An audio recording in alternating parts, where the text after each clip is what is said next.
Fossil fuel subsidies distort markets by artificially lowering the price to produce, buy and use fossil fuels. This not only harms the environment, it distorts the market for renewable energies and disadvantages the uptake of clean and more efficient technologies.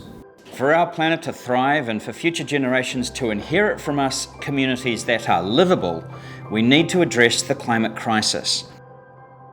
If we are to have any chance of limiting global warming to 1.5 degrees above pre-industrial levels, we must cut global emissions in half by 2030. That's only 9 years away, and right now one of the most substantial roadblocks in the way of cutting emissions is fossil fuel subsidies. Fossil fuel subsidy reform is not a new issue.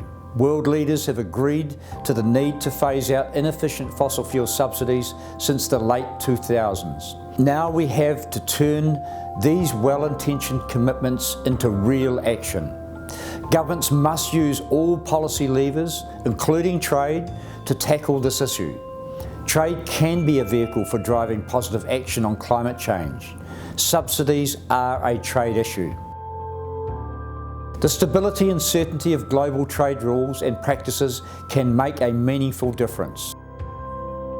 Right now, there are some countries spending more on fossil fuel subsidies than they are on their health and education systems.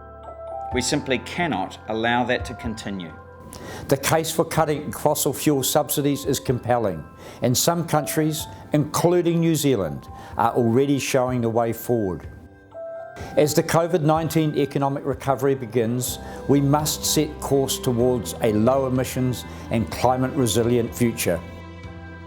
Where can we innovate? How can we show global leadership and ensure fair outcomes for our future generations? In addition to leading negotiations on a first-of-its-kind trade agreement, the Agreement on Climate Change, Trade and Sustainability, New Zealand is seeking to renew a fossil fuel subsidy reform statement at the WTO 12th Ministerial Conference. Our intention is to increase transparency of existing subsidies and build knowledge and capacity by sharing experiences of subsidy reform. So let's do it. Let's create and use binding trade rules to phase out these fossil fuel subsidies now.